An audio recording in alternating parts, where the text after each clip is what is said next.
오늘은 밑빠진 독이라는 제목을 가지고 함께 말씀을 나누도록 하겠습니다.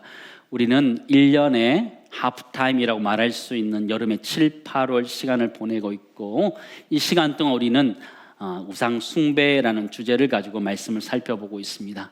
첫 번째 시간에는 모세오경에 나타나는 우상 숭배에 살펴보았고, 이후에 역사서와 시가서에 등장하는 우상 숭배에 대해서 살펴보았고요.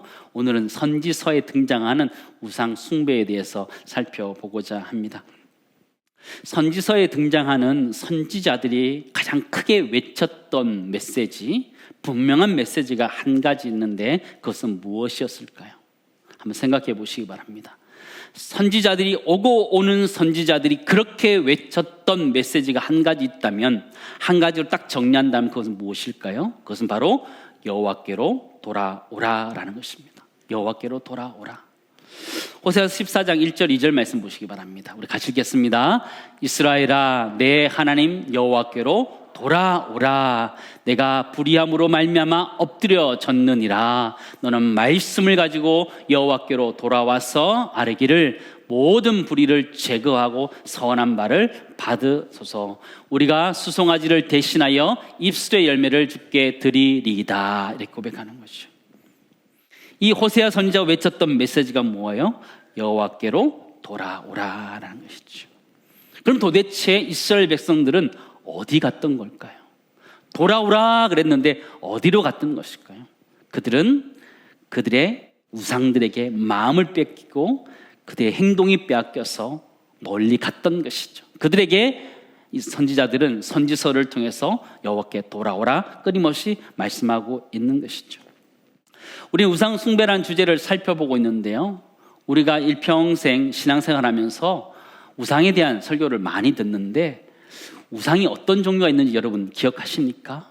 저도 참 설교를 어렸을 때부터 쭉 들었는데 알 듯 말 듯해요. 여러분 들어본 우상 한번 얘기해 보시죠. 어떤 우상이 있나요? 바알과 아세라, 뭐 이 정도 아는 것 같아요. 더 들었는데 기억도 잘 안 나고, 가끔 목사님들이 이렇게 언급했는데 기억도 잘 안 나는 것 같아요. 그래서 올해는 좀 정리를 하고 넘어가면 좋겠어요. 우리가 선지서를 살펴보고 있지만 이 선지서에서 구약 성경에 나오는 그 우상들에 대해서 좀 정리를 하고, 그 고대 근동이라고 말할 수 있는, 성경의 배경이라고 이해할 수 있는 고대 근동 지역에 있었던 우상을 좀 살펴보면 좋겠다, 그런 생각을 해보게 됩니다. 한 수년 전에 성경의 배경이 되는 고대 근동에 대한 관심이 생겨서 그것을 조금 이렇게 책을 찾아보고 연구하는 시간을 가졌었는데, 그때 한 책을 보게 되었습니다. 고대 근동과 성경의 우상이라는 책을 보게 되는데요, 우상에 대해서 조금 더 자세하게, 좀 더 쉽게 이렇게 잘 설명이 되어 있는 책이었습니다. 그 책을 보는 가운데 우상의 정의를 좀 줄여서 한 5가지만 제가 좀 뽑아봤습니다. 우상의 정의를 이 책에서는 이렇게 정의하고 있었는데요, 첫 번째는 우상은 무감각한 죽은 형상이다. 아무것도 아니라는 것이죠.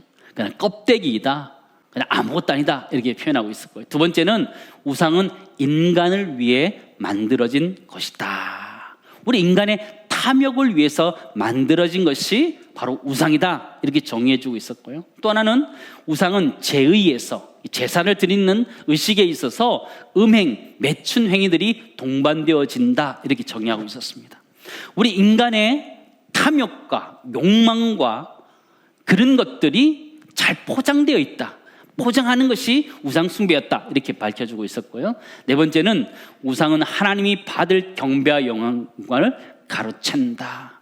첫 번째 시간에 나눴던 것처럼 하나님께 드려야 할 영광을 도둑질하는 것, 그것이 우상 숭배라는 것이고, 다섯 번째는 마음이 부패하고 교만한 자들은 하나님을 떠나 우상을 만든다, 이렇게 정의해주고 있었습니다. 우상에 대해서 참 정의를 잘 해주고 있었는데요, 또 이 책은 우상들의 종류에 대해서 16가지를 정리해주고 있는데 저와 함께 간단하게 좀 살펴보기를 원합니다. 첫 번째, 송아지 우상이 있었습니다. 고대 근동에서 황소 숭배는 널리 퍼져 있는 대표적인 종교 현상 중에 하나였습니다. 이들이 송아지를 숭배했던 이유는 송아지가 가졌던, 이 소가 가졌던 특성 때문이었습니다.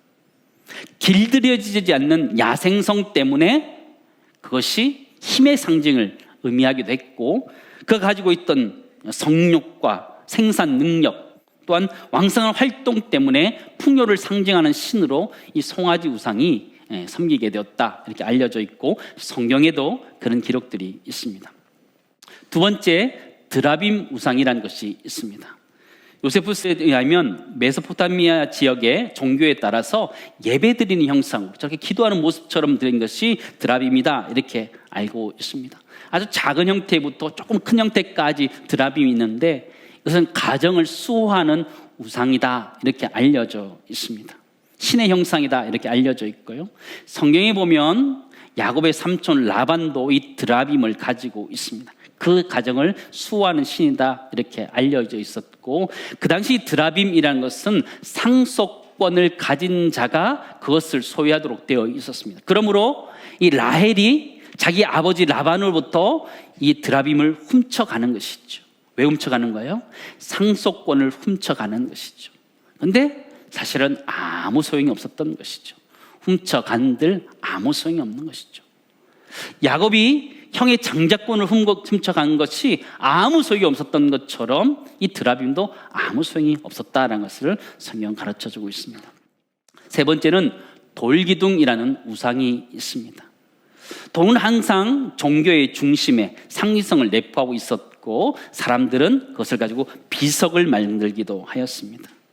인간에게 있어서 이 돌이라는 것은 우리 종교성을 상징하는 많은 그런 내용들을 가지고 있습니다.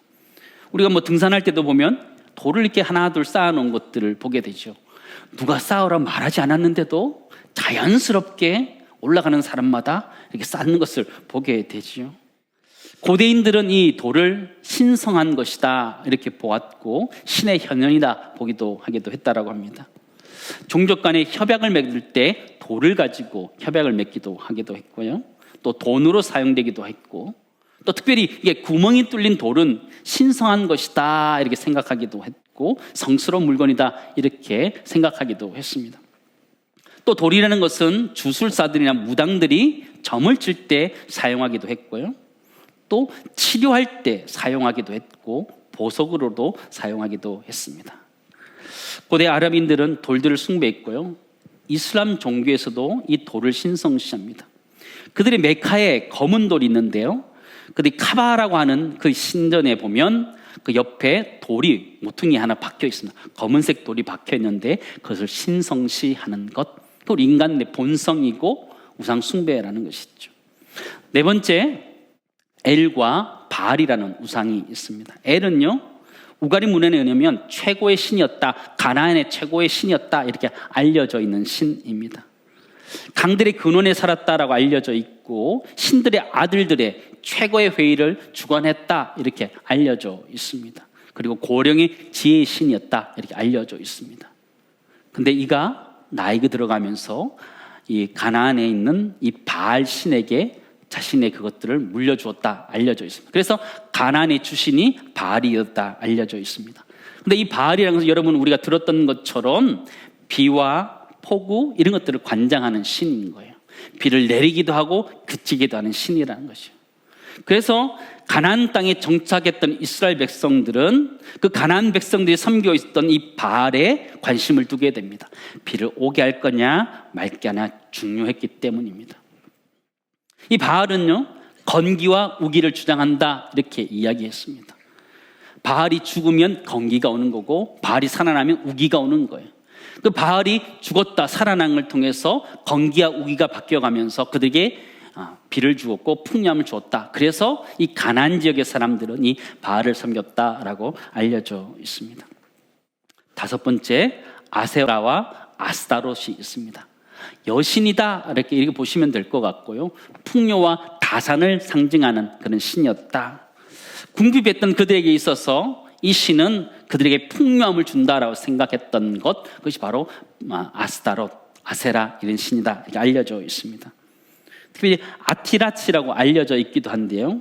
이거는 엘의 배우자였는데 이후에는 바알의 배우자로 바뀌었다 이렇게 알려져 있습니다. 이 성적인 것들이 전혀 개념도 없고 계보도 없고 아니면 잡동사니 같아요. 계보도 없어요. 아빠 엄마도 없고요. 난리도 아닙니다. 네. BC 2000년까지는 엘의 아내로 등장하다 그 이후에는 바알의 아내로 등장하기도 합니다. 여섯 번째, 바벨론의 마르둑이라는 우상이 등장합니다. 가장 오래된 법전이 함무라비 법전에 저 마르둑이라는 신이 우상이 등장합니다. 7신 중에 하나로 등장하는데 7신이 모든 것들을 관장하는데 그 신 중에 가장 대표적인 신이 이 마르둑이다 이렇게 알려져 있습니다. 근데 성경에도 보면 이 마르둑이라는 이름이 다르게 표현되어 있는데 벨이다, 마르둑이다, 모르닥이다 이렇게 표현되어 있습니다. 성경에도 등장하는 거죠. 바벨론의 신으로 등장합니다. 기억하시겠습니까? 너무 어렵지요. 네. 다시 영상을 보면서 한번 정리를 해보시기 바랍니다. 7번째는 블레셋의 다간이라는 우상이 있습니다. 성경에는 다곤이다 이렇게 표현되어 있는데요. 히브리어 곡물이라는 뜻을 가지고 있어서 이 곡물을 주관한다 이렇게 알려져 있는 신이기도 하고요. 앞에 다그라는 이 단어가 또 물고기다 의미를 관련이 있어서 물고기의 신이다 이렇게 알려져 있기도 합니다. 블레셋이 그것을 이렇게 섬겼던 건 여러분 잘 아시죠? 그런 신이 있었고요. 8번째는 모압의 그모스라는 우상이 있었습니다. 이 국가의 신이 아니었고 그냥 모압 지방에서 섬겼던 그런 신이었다라고 알려져 있고, 이 그모스가 분내고 또 축복하는 데 따라서 그들이 복을 받는다, 저주를 받는다 이렇게 알려져 있습니다. 솔로몬 왕 때에 예루살렘 맞은편 쪽에 이 그모스 신전을 만들고 섬기도록 했는데 그것이 결정적으로 이스라엘이 나눠질 수밖에 없는, 분열될 수밖에 없는 그런 계기를 주었던 것이 이 그모스 우상입니다. 9번째는 암못의 몰렉이라는 우상이 있습니다. 여러분 들어보시는 것처럼 아이들을 제사 드리는 거예요. 아이들을 불에 던지면서 줬던 것, 이 바로 몰렉의 우상이 그들에게 있었습니다. 아이들을 불 가운데로 지나가게 하면서 이 몰렉에 던지면서 음행했던 우상이 그 당시에 존재했습니다. 10번째는 에그론의 바알세붑이라는 우상이 있었습니다. 에그론은 블레셋의 5도시 중에 하나였고요. 이 바알세붑이라는 이 단어는 파리의 주, 파리의 대왕 이런 의미를 가지고 있었어요. 성경에 보시면 아하시아 왕이 병이 들었는데 여호와를 찾지 않고 이 바알세붑을 찾았다 성경은 기록해 주고 있어요. 신약 성경에 와서는 이 바알세붑이 하늘의 주라는 의미를 가지면서 바알세불이다라고 알려져 있기도 하고 사단으로 동일시되기도 하고 있다는 것을 우리는 알게 됩니다. 11번째, 아수르의 신 니스록이라는 우상이 있는데요. 이 신은 사네립의 개인 수호신으로 알려져 있습니다. 달 신의 아들이다 그러면서 하늘의 신인 누스크가 바로 이 모습이었다 이렇게 알려져 있습니다. 보면은 조그만 통을 하나 들고 있는데요, 신성한 나무에 물을 준다 이렇게 알려져 있어 농업의 신이다 이렇게 알려져 있는 신이기도 합니다. 이제 다 와갑니다. 12번째, 수물의 두무지와 바벨론의 탐무즈라는 우상이 있습니다. 두무지는요 양치기의 신이다라고 알려져 있습니다. 이 수메르 지역에서 아주 주된 신으로 섬기다가 바벨론 넘어와서 그냥 좀 약화된 그런 신으로 알려져 있는데요, 이 두무지는 가나안 땅의 바알 신과 또 대비되기도 하고 또 그리스의 아도니스와 비교되기도 한다 이렇게 알려져 있기도 합니다. 중요한 것은 에스겔 시대에 이스라엘 백성들이 이 단무주를 섬기고 태양을 숭배했다라는 기록이 기록되어져 있다라는 것이죠. 13번째는요 하늘의 여왕이라는 우상이 있었습니다. 사람들 학자임을 따라라 아스타롯이다 이렇게 표현해 주기도 하고, 어쨌든 하늘을 다스리는 여주인이다 이렇게 알려져 있는 신이 있었습니다. 양치기 목자인 두무지의 아내로 등장하기도 하고 풍요와 다산의 여신인 이난나로 등장하기도 하고 또 사랑과 질투의 하늘의 여신으로 등장하기도 하는 것이 바로 이 하늘의 여왕이 등장합니다. 14번째는요 구리뱀이 등장합니다. 구리뱀 우상. 고대 근동에서는 뱀이라는 것이 지하 세계를 지키는 아주 괴물로 생각하고 그들 두려워했습니다. 그러나 또 뱀이 또 생산을 많이 하는 것처럼 또 다산, 또 생산 이런 의미들을 가지고 있기 때문에 그를 숭상하기도 했죠. 성경에도 보면 구리뱀을 숭배하였다라는 기록이 나와 있죠. 히스기야 시대까지 그 구리뱀을 숭배하였다 성경 기록하져 있고, 이것이 이스라엘 백성 가운데 계속적으로 영향을 미쳤다는 것을 우리는 보아 알고 있습니다. 15번째 1월 성신이라는 우상이 있었습니다. 해와 달과 별을 섬겼습니다. 고대 점성사들은 별을 가지고 점을 쳤잖아요. 위인들이 언제 태어날 것인지, 어디에 태어날 것인지 그들이 달과 별을 보면서 그것을 찾았지요. 고대 근동 가운데 태양 숭배는 가장 대표적인 것이었어요. 그리고 이집트 가운데, 애굽 가운데 태양신을 섬겼고 바로를 태양의 신이다 생각하며 그들을 섬겼던 것이죠. 16번째는 그들의 신당과 산당과 사당을 만들어 놓고 그것을 섬겼습니다. 주로 이 우상이 있었던 곳은 높은 곳에 지어져 있었습니다. 그곳은 상수리 나무와 같은 것들로 우거진 곳이었기 때문에 그것을 사람들이 신성시했고 그곳을 예배하고 숭배했던 것을 우리는 보게 되죠. 이스라엘 백성들은 그들이 가나안 땅에 정착하면서 그들이 바라보았던 가나안 지역의 이런 지역을 보면서 그들이 우상을 섬겼던 것을 성경 기록해 주고 있습니다. 16가지 기억하시겠습니까? 예, 우리 2022년에는 한번 살펴본 겁니다. 다 기억 못하지만 우리 한번 살펴본 거예요. 나중에 영상을 통해서 하나하나 다시 한번 한번 살펴보시기 바랍니다. 그리고 여러분들이 한번 검색해서라도 한번 찾아보시고 이런 우상이 있었다는 것 한번 보시기 바랍니다. 근데 저는 이 우상들을 쭉 살펴보면서 갖게 된 생각이 있었습니다. 우리가 왜 이렇게 많은 우상을 살펴봐야 될까요? 여러분, 살펴보면서 좀 이상한 것이 있지 않아요? 저는 이 우상들을 살펴보면서 깨닫게 된 것이 무엇이냐면, 이 우상들은 그 지역의 특성과 필요에 따라서 만들어진 신이라는 것이죠. 비가 필요하면 비의 신을 만들었고, 다산이 필요하면 다산의 신을 만들었고, 물고기가 필요하면 물고기 신을 만들었고, 우박이 필요하면 우박이 신을 만들었고, 하늘의 주관자가 필요하면 하늘의 신을 만들고 하늘의 여왕을 만들었던 것을 우리는 발견하게 돼요. 여러분, 우상이 무엇인 것 같아요? 저는 이렇게 정의했어요. 우상은 지역 특산물이다. 저는 그렇게 말하고 싶어요. 지역 특산물이에요. 그 지역에 필요한 것들을 사람이 만들어낸 거예요. 필요에 따라서. 사람들의 필요한 것을 하나님 이외에 줄 수 있다 생각하면서 찾은 거죠. 우상 숭배가 무엇이냐? 하나님 이외에 나에게 만족감을 줄 수 있다는 것, 그것이 바로 우상 숭배라는 것을 우리는 정확하게 발견하게 돼요. 사람들은 하나님 이외에 나에게 필요한 것들을 채워줄 수 있는 존재, 그것을 찾기 시작하는데 그것이 우상이었다는 거예요. 이스라엘 백성들은 가나안 땅에 들어가면서 그 우상들을 가져오게 되었던 것이죠.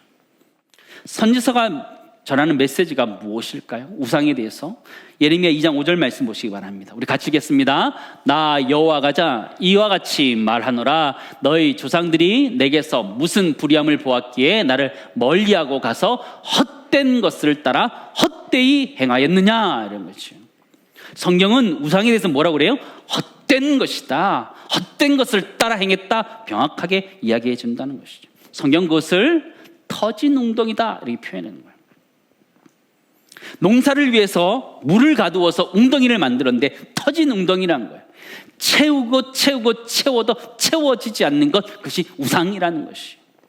이스라엘 백성들이 가나안 땅에 들어가면서 농경 문화를 경험하게 됩니다. 물을 가두어서 물을 다스리면서 물을 공급하면서 농경 문화를 경험하게 되는 것이죠. 이전까지 이스라엘 백성들은 광야를 지나면서 하나님이 주시는 것들을 먹었어요. 만나와 메추라기를 먹었고 하나님이 반석에서 물을 내게 하신 것들을 먹으면서 살고 왔어요. 그러나 그들이 가나안 땅에 정착하는 순간 하나님을 잊어버리는 거예요. 그리고 인위적으로 그들이 만든 웅덩이를 의지하게 되는 거죠. 그러나 성경은 그것을 터진 웅덩이다 말하는 것이죠. 터진 웅덩이다, 밑 빠진 독이다 라고 말하고 있는 거죠. 돈, 명예, 권력, 그런 것들인 거죠. 아무리 채우려고 해도 채워지지 않는 거예요. 돈으로 내 인생을, 명예로, 권력으로 내 인생을 아무리 채우려고 해도 채워지지 않는 것, 그것이 우리의 우상이라는 거예요. 여러분, 채워지던가요? 여러분 돈을 얼마나 가지면 여러분 나 참 돈 많다, 행복하다 이런 생각을 가지십니까? 끊임없이 좀 더 터진 웅덩이와 같이 밑 빠진 독과 같이 아무리 많이 벌어도 그 마음속에 그 갈증들은 없앨 수 없는 거죠. 명예도 마찬가지고 권력도 마찬가지고 사랑도 마찬가지인 거죠. 아무리 채우려고 해도 채워지지 않는 거예요. 결혼하면 채워지겠지? 채워지지 않아요. 자녀를 통해서 채워지겠지? 채워지지 않아요. 끊임없이 채워지지 않는 밑빠진 독과 같은 것이 우상이라는 것이고 우리 모두가 그렇게 섬기고 있다는 것이죠. 선지서의 메시지는 명확해요. 첫 번째 이렇게 우리가 가르쳐주고 있어요. 선지서는 터진 웅덩이 같은 우상을 버리라 말해주고 있는 거예요. 선지서에서는 명확하게 우리에게 말해주는 거예요. 우상을 버리라 말하는 거예요. 우상이 왜 버려야 되냐? 터진 웅덩이와 같기 때문에 내가 추구하고 있는 것 그것이 나에게 만족감을 줄 수 없는 것이기 때문에 버리라 말하고 있는 것이죠. 우상은 훨씬 더 입을 크게 벌리면서 우리에게 말하고 있습니다. 돈 더 벌어야 행복해. 더 성공해야지 행복해. 더 가져야지 행복해. 더 권력을 가지고 더 명예를 가져야지, 더 공부해야지, 더 성공해야지 행복해. 계속 끊임없이 입을 벌리면서 이야기하지. 우리가 애쓰며 내 인생을 갈아 넣어도 채울 수 없는 게 우상이라는 거예요. 여러분 인생이 채워지던가요? 채워지지 않아요. 인생을 열심히 살았어요. 내 인생을 정말 갈아 넣을 만큼 열심히 살았어요. 채워지던가요? 안 채워져요. 한순간에 사라져버리는 것이 우상이라는 것이고 우리가 추구하고 있는 것이라는 것을 여러분 잊지 마시기 바랍니다. 사랑하는 성도 여러분, 채울 수 없는 우상과 같은 것에 우리의 관심을 두지 않고 하나님께 우리의 관심을 둘 수 있기를 간절히 소망합니다. 10여 년 전쯤에 제가 예배학을 공부하면서 읽었던 책이 하나 있는데요. 그레고리 비일이라는 사람이 쓴 책인데요. 예배자인가 우상 숭배자인가 라는 책이었습니다. 이 사람이 한 말 중에 가장 유명한 말이 하나 있는데 그것이 무엇이냐면 우상을 섬기는 자는 우상과 같이 된다라는 말이었습니다. 헛된 우상을 섬기는 사람은 헛된 일을 하게 된다 이렇게 말할 수 있어요. 반대로 하나님을 예배하는 자는 그가 점점 거룩해질 수 있다라는 것들을 이야기하는 책이었습니다. 사랑하는 성도 여러분, 여러분이 무엇을 쫓아가고 있습니까? 쫓아가고 있다면 그것을 닮아가게 되어 있어요. 돈을 쫓아가게 된다면 돈 앞에 아무것도 안 보이는 거예요. 명예를 쫓아가고 있습니까? 명예 앞에 아무것도 보이지 않고 그렇게 변해가는 것이 우리라는 거예요. 사랑하는 성도 여러분, 우리 모두가 하나님을 예배하는 자 될 수 있기를 간절히 소망합니다. 그럼 우리는 어떻게 살아야 될까요? 터진 웅덩이와 같이 밑빠진 독과 같은 그런 인생을 살아야 될까요? 성경은 그렇게 이야기하고 있잖아요. 성경은 생수의 근원 되신 하나님을 경험하라 말씀하고 있어요. 하나님께로 돌이키라 선지서는 끊임없이 이야기하잖아요. 이사야 1장 3절 말씀 보시기 바랍니다. 소는 그 임자를 알고 나귀는 그 주인의 구유를 알 것만은 이스라엘은 알지 못하고 나의 백성은 깨닫지 못하는도다 하였도다 그래요. 소는 자신의 주인을 안다라고 해요. 나귀도 자신의 주인의 구유를 안다라고. 그런데 이스라엘 백성들은 그걸 모른다라고 이야기하는 거예요. 소만도 못하다, 나귀만도 못하다라고 하나님 지적하고 있는 것이죠. 근데 오늘 성경에 보면 하나님은 헛되지 않으셨어요. 하나님 이스라엘 백성들에게 그들을 광야 가운데서 지키시고 또 가나안 땅에 들어가게 하셨어요. 6절 말씀 보실래요? 6절 말씀 보시면 그들을 광야 가운데 인도했는데 광야를 무엇이라고 표현하고 있냐면 사막과 구덩이의 땅, 건조하고 사망의 그늘질 땅, 사람이 그곳에 다니지도 못하고 거절 못하는 땅, 그 땅 가운데서 하나님께서는 그들을 인도하셨다 말씀하셨어요. 하나님 구원을 베풀어 주셨어요. 그리고 그들이 가나안 땅에 들어가게 하셨어요. 그에 들어가서 아름다운 것을 먹게 하셨다 성경은 기록해 주고 있어요. 하나님 분명하게 이스라엘 가운데 역사하셨고 그들의 구원을 베풀어 주셨고 축복을 베풀어 주셨다라는 것을 말하고 있죠. 하나님 우리들에게 그런 복을 주시는 분인 줄을 믿습니다. 우상과 다르다는 거예요. 우상이 밑빠진 독이라면 하나님 우리에게 필요한 것들을 그때마다 하나님 우리에게 제공해 주시는 줄을 믿습니다. 하나님이 우리에게 공급해 주시는 분이래. 하나님이 나의 공급자라는 것을 우리는 고백해야 되는 거예요. 오늘도 이 예레미야 2장 말씀 보시면 명확하게 이스라엘 백성들의 죄를 지적하고 있어요. 13절 우리 같이 읽도록 하겠습니다. 같이 읽겠습니다. 내 백성이 두 가지 악을 행하였나니 곧 그들이 생수의 근원되는 나를 버린 것과 스스로 웅덩이를 판 것인데 그것은 그 물을 가두지 못할 터진 웅덩이들이라. 두 가지 잘못을, 두 가지 악을 행했다. 첫 번째가 생수의 근원 되신 하나님을 버렸다라는 것이죠. 하나님이 공급해 주시는데 그 공급해 주신 하나님을 버렸다라고 이야기하는 것이고, 두 번째는 그들이 인위적으로 만든 우상들, 터진 웅덩이와 같은 그 우상을 섬겼던 것, 그들의 잘못다 이야기하는 것이죠. 선지서는 무엇을 이야기하고 있는 것일까요? 두 번째 나누기 원하는 것, 선지서는요, 생수의 근원 되신 하나님께로 돌아오라고 끊임없이 외치고 있음을 우리는 기억해야 합니다. 선지서의 메시지는 명확합니다. 여호와께로 돌이키라. 그 여호와는 어떤 분이에요? 생수의 근원 되시는 거예요. 내 인생의 갈급함, 내 인생의 궁핍함, 내 인생의 결핍함을 채워줄 수 있는 분이 바로 하나님이라는 것을 이야기하고, 내 인생의 다른 것들, 하나님 이외의 것들은 터진 웅덩이와 같은 것이다 라는 걸 기억하면서 우리 모두가 하나님께로 돌아와서 하나님이 주시는 생수를 맛볼 수 있기를 간절히 소망합니다. 요한복음 4장 말씀 우리 같이 읽고 마치도록 하겠습니다. 같이 읽겠습니다. 예수께서 대답하여 이르시되 이 물을 마시는 자마다 다시 목마르려니와 내가 주는 물을 마시는 자는 영원히 목마르지 아니하리니 내가 주는 물은 그 속에서 영생하도록 솟아나는 샘물이 되리라. 아멘. 우리는 우리 안에서 솟아나는 성령의 샘물을 가지고 살아간 존재인 것을 기억하면서 하나님과 함께 이 땅의 삶들 살아내는 은혜가 우리 모두에 있기를 간절히 소망합니다.